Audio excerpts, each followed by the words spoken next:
Hello Whovians, and welcome to my latest Doctor Who review, where today I review Doctor Who, the Macra Terror. That's my pincers. Sorry. So, the Macra Terror, this is the 7th story in Season 4 of Doctor Who, and it is actually the first time in the show's history when the opening sequence has changed, meaning the opening titles have changed. We still have the same music at this point, but the logo has changed and they've added Troughton's face into the titles. So that's why I've changed my title sequence. I explained I explained a while ago to some of my subscribers that every time Doctor Who changes its title sequence, I will change my title sequence. So the music, putting the actors' faces in, the images, it will change slightly. So I will, as the show changes, my titles will change. So that's that explanation. Okay, so the synopsis of the Macra Terror is that when the Doctor, Polly, Ben and Jamie visit a human colony that appears to be one big holiday camp, they think they have come across a truly happy place. Yet a shadowy presence soon makes them realise that the surface contentment is carefully controlled. The colony's inhabitants have been brainwashed by giant crab-like creatures known as the Macra. Insidious propaganda broadcast by the controller forces humans to mine a gas that is essential for the Macra to survive, but fatal to them. The colony must be saved, but how? The Doctor and his team are up against it, particularly when Ben falls under the influence of the Macra. Can he be rescued from their evil clutches? Can the gas pumping equipment be destroyed, getting rid of the Macra for good? That's pretty much the synopsis of the Macra Terror. Okay, so the Macra Terror. This is a pretty decent story, I would say. It's nothing amazing, but it's pretty good. I believe this story and Gridlock, are the which is the David Tennant story, are the only stories where the Macra actually appear in the show. I mean, if I'm wrong, then do correct me. But I'm aware that the Macra aren't really huge villains in Doctor Who. I quite liked this one. The essential premise kind of reminded me of another Doctor Who story with Hartnell. I think it was... I don't think it was the Aztecs. Oh, which one was it? I think it was the Romans. Oh, God, which one was it? There was a story... oh, bloody hell, I think it was one of the earlier stories, yeah. I think it might have been the Aztecs. It might have been the Aztecs. Oh, it will come back to me. There was a story like this where the travellers came across this really happy place, and then shit started to kick off. And that's kind of what happens here. I will have to back catalogue the try and think of the story that that is a where that actually happens. I think it's the Romans, but do correct me if I'm wrong, where the Doctor, Ian and Barbara, and it's either Vicky or Susan, I can't remember, where they come across this happy place. It's like a holiday. I think it is the Romans, but again, yeah. So the premise of this story kind of reminds me of that, in that the travellers come across this place of paradise. So it is an idea that has been used before.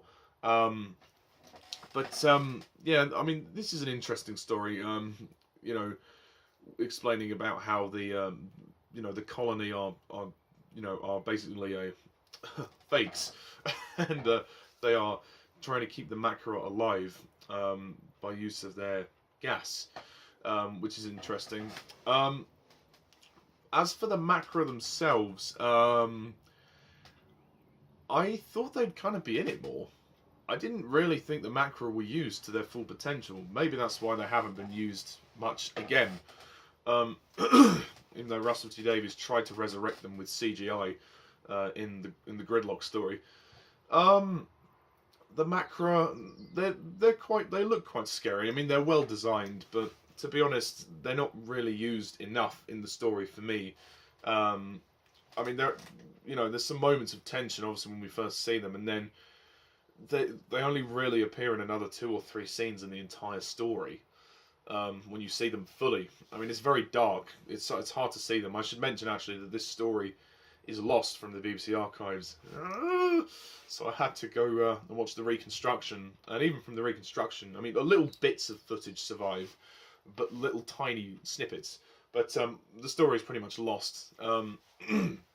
So looking at the images, I mean, they look impressive, but they don't quite make the impact that I think they could have done had they been in the story a lot more. That's just my feeling. There is some good tension in this story between the colony and the Doctor and his companions, and especially when Ben is being controlled by them. It's interesting, and Michael Craze actually changes his accent for for a standard British accent, because obviously, as we know, Ben is a Cockney London. You know, he talks a bit like this. All right, mate, how you doing? And then he goes kind of like how I'm speaking now, like more well spoken and very stoic, which is interesting. One thing I didn't get about this colony is like, why the hell do they have cheerleaders? That just didn't make sense to me. It's just a bit weird.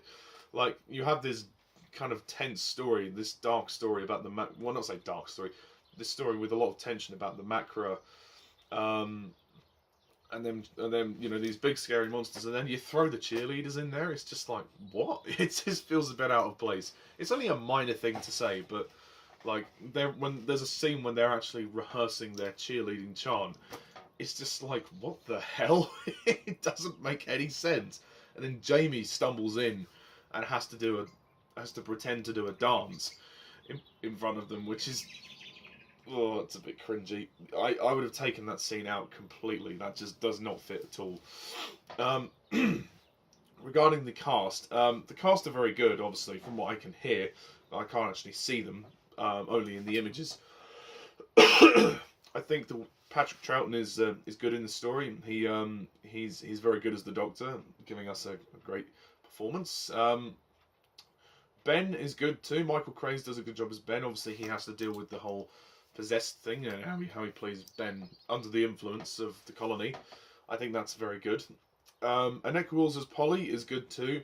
I must say, I don't like her short haircut. That's just a personal thing, but that's not her fault. You know, it's just what they did for the story. No, she's great and she's sexy as always. So there you go. I think this is a good one for Jamie. Jamie gets more to do this time. He has to go down into and actually face the Macra in the underground shafts, and the ending of episode 3 is quite tense when Jamie is surrounded by the Macra and the gas is about to poison him. So yeah, Frazer Hines does a good job there.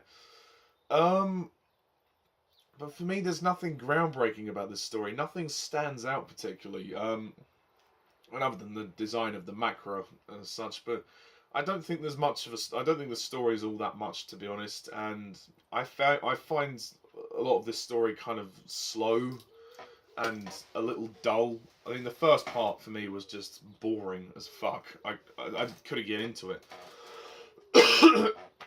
Oh, excuse me, I've got hiccups.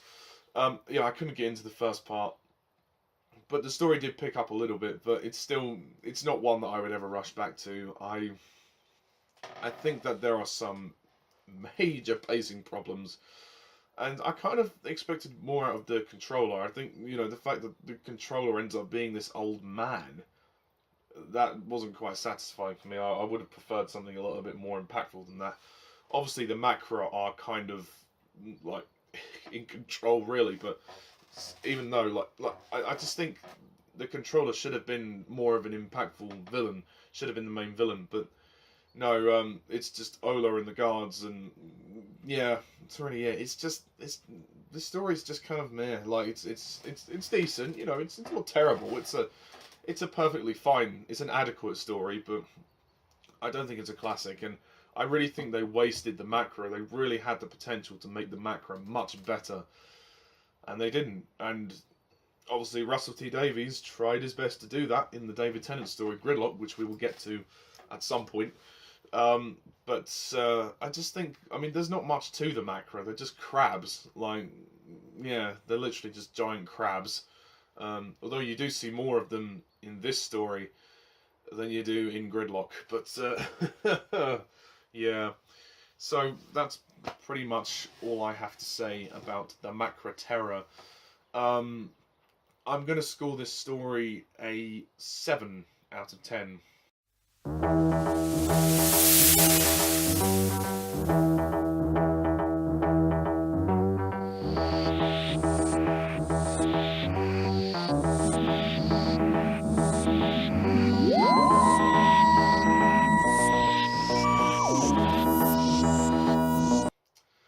Yeah, not particularly the best one for me, but there we go. Okay, so that's pretty much my review of the Macra Terror. So, yeah, the season ever continues as we come to the penultimate story of this season, which will be the 8th story in the season, The Faceless Ones, which is also Ben and Polly's final story. Oh, it's sad, isn't it? So, that will be the next Doctor Who review. And yeah, thank you guys all for watching. As always, I'm Mr. Darnus11. See ya.